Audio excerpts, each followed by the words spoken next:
Assalamualaikum warahmatullahi wabarakatuh. Salam sejahtera untuk semuanya. Om Swastiastu, Salam Namo Buddhaya, salam kebajikan.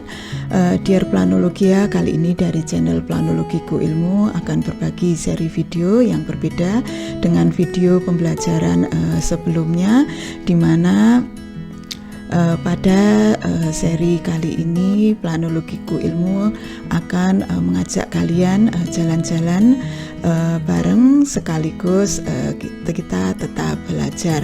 Nah, pada seri pertama video jalan-jalan bareng Planologiku Ilmu ini kita pilihkan Kota Lama Semarang sebagai ruang belajar kita, di mana Kota Lama Semarang ini merupakan kawasan kota lama yang diperkirakan dibangun oleh VOC pada akhir abad 17 dan saat ini oleh pemerintah Kota Semarang ditetapkan sebagai kota pusaka ya, untuk dilindungi dan sekaligus dikembangkan sebagai aset wisata budaya arsitektur perkotaan karena arsitekturnya yang unik.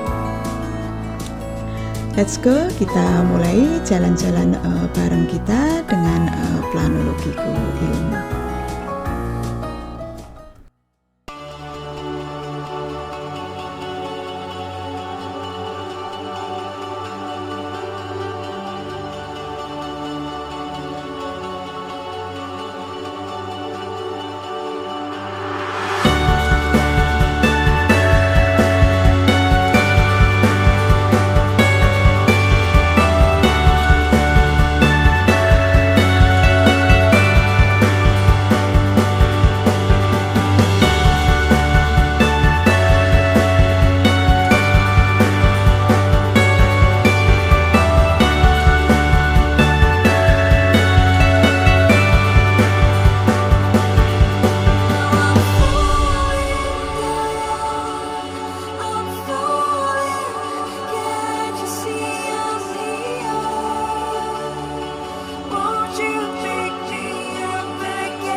Tadi kalian sudah nikmati keindahan bagaimana arsitektur kawasan perkotaan yang dibangun oleh VOC di akhir abad 17.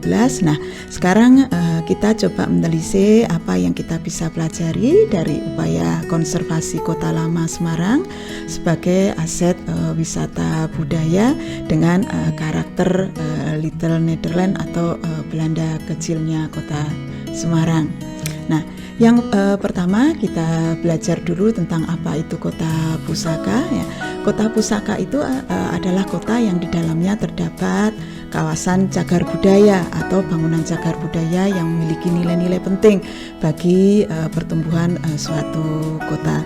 Ada 3 kategori kota pusaka. Yang pertama adalah kota-kota yang tidak dihuni tetapi mempunyai bukti-bukti arkeologis masa lalu yang tidak berubah. Nah, umumnya memenuhi kriteria keaslian dan status pelestarian ini dapat dikendalikan dengan mudah, dan karakter ini sepertinya sangat cocok dengan karakter kota lama Semarang yang sudah tidak dihuni oleh pemilik bangunan atau pendiri bangunan yang asli, ya.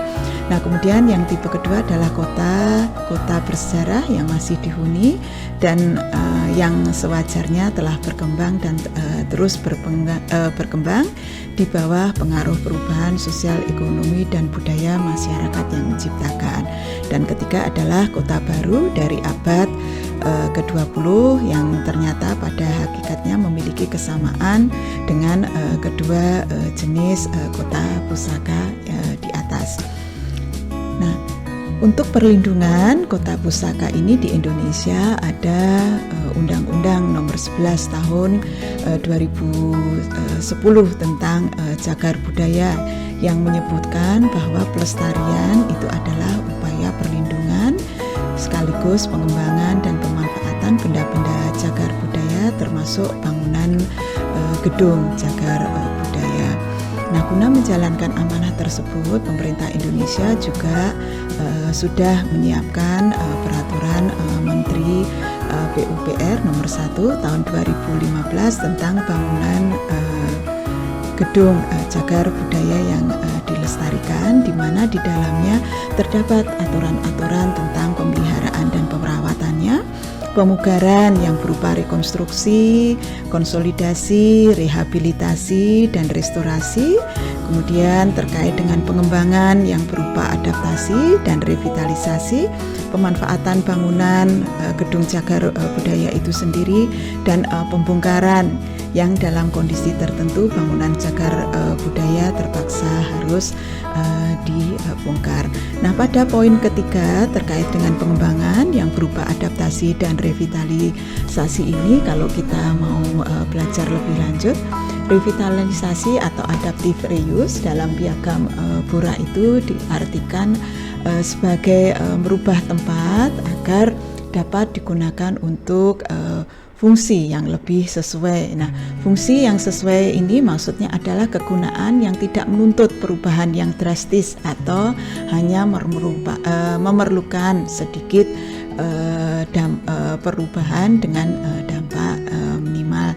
Nah, tujuan dari revitalisasi kawasan itu adalah tidak mengembalikan kesan masa lalu, tetapi revitalisasi itu dilakukan untuk meningkatkan vitalitas kawasan kota lama, sehingga kawasan kota lama itu dapat melayani penggunaan baru dan pada saat yang sama bentuk dan karakter orisinil itu dapat dipertahankan untuk mengarahkan perkembangan di masa datang.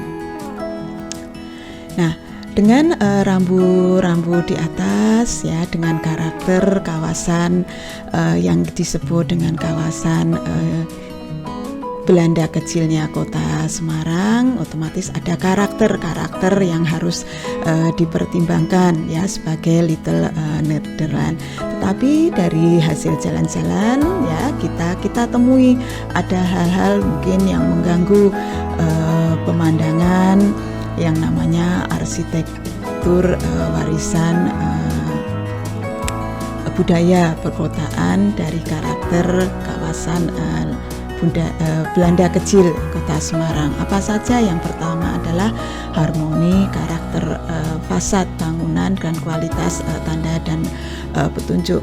Banyak elemen-elemen, ya, yang kita jumpai itu tidak mendukung karakter Little Netherlands, ya, yang tempelan-tempelan ini dirasa mengganggu wisatawan yang coba menikmati karakter Belanda kecil, baik itu berupa spot-spot yang di-create yang maksudnya untuk menarik wisatawan untuk berfoto, tetapi malah mengkaburkan yang namanya karakter Little Netherlands. Begitu juga dengan signet atau tanda dan petunjuk ya, yang maksudnya memberikan informasi ke wisatawan bahwa di sana menyediakan sesuatu, di sana ada sebuah tempat makan ataupun tempat-tempat aktivitas lainnya untuk mendukung wisata budaya arsitektur ini, tetapi dari karakter pewarnaan kemudian karakter desainnya ini juga mengkaburkan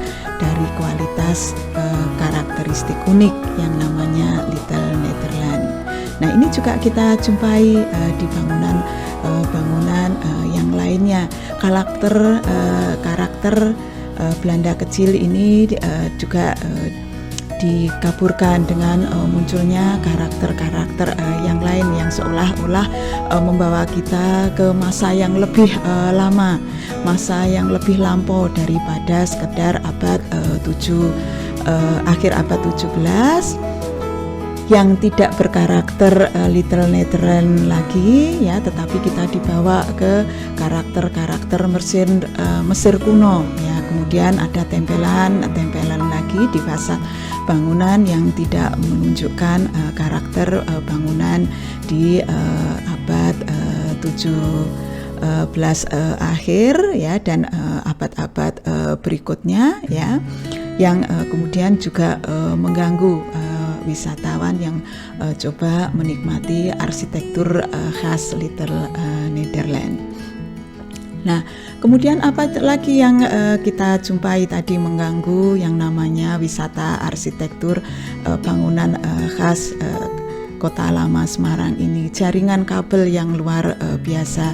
Nah, ini memang tidak gampang ya untuk memindahkan jaringan kabel ini untuk tidak mengganggu ya yang namanya pemandangan unik dari Little Netherlands, karena kawasan ini juga merupakan kawasan banjir rob, walaupun sudah coba ditangani ya. Terkait dengan pemindahan kabel ini juga belum mendapatkan solusi yang terbaik sampai saat ini. Nah, kemudian penerapan standar kualitas desain dari street furniture dan pewarnaan ya. Walaupun ada street komponen ya street furniture ya yang dibangun dengan karakter yang khas dengan biaya yang tinggi, kita temui juga tidak bisa digunakan secara optimal. Di satu sisi dengan adanya ancaman bencana COVID-19 yang membutuhkan infrastruktur infrastruktur khusus ya terkait dengan menjaga yang namanya protokol kesehatan, banyak bangunan-bangunan darurat yang diciptakan ya, kemudian tidak mengikuti kaidah-kaidah standar kualitas desain dari street furniture dan pewarnaannya. Nah, ini ke depan ya Planologiku Ilmu juga berharap akan ada penyesuaian atau kita bisa memanfaatkan street furniture yang sudah ada yang dibangun dengan mahal itu untuk mendukung fungsi-fungsi protokol kesehatan yang ke depan terus akan dibutuhkan oleh wisatawan yang mengunjungi Kota Lama ini. Nah, ini satu lagi terkait dengan penerapan standar kualitas desain dari street furniture dan pewarnaan yang menurut Planologiku Ilmu juga kurang match dengan arsitektur bangunan ya, arsitektur kawasan yang berkarakter arsitektur Belanda. Dan satu lagi ada ornamen-ornamen juga atau street furniture yang tidak begitu safe dengan upaya mengembangkan atraksi wisata arsitektur kawasan karena berbahaya dari penikmat arsitektur wisata arsitektur bangunan atau kawasan ya, di mana ini bisa mencelakai wisatawan yang sedang berobservasi. Ya. Nah, kemudian ada beberapa ornamen lagi yang dirasa oleh planologiku ilmu penempatannya cukup aneh, di mana di sekitar box telepon yang diciptakan sebagai bagian dari memperjelas karakter Belanda kecil ini, kemudian dikelilingi oleh bangku taman. Nah, ini ada pertanyaan yang besar, apakah nanti di box telepon di sana nanti akan ada aktivitas yang bisa dinikmati oleh wisatawan, atau ini sekedar penempatannya saja yang dadakan karena jumlahnya berlebih dan kemudian bingung untuk mengaturnya. Nah, ke depan ini harapan dari planologiku ilmu ya lebih ditata sesuai dengan mendukung fungsi karakter wisata, arsitektur, budaya perkotaan, terutama arsitekturnya. Dan terakhir terkait dengan desain fasilitas di ruang publik yang kurang ramah terhadap kaum difabel ya.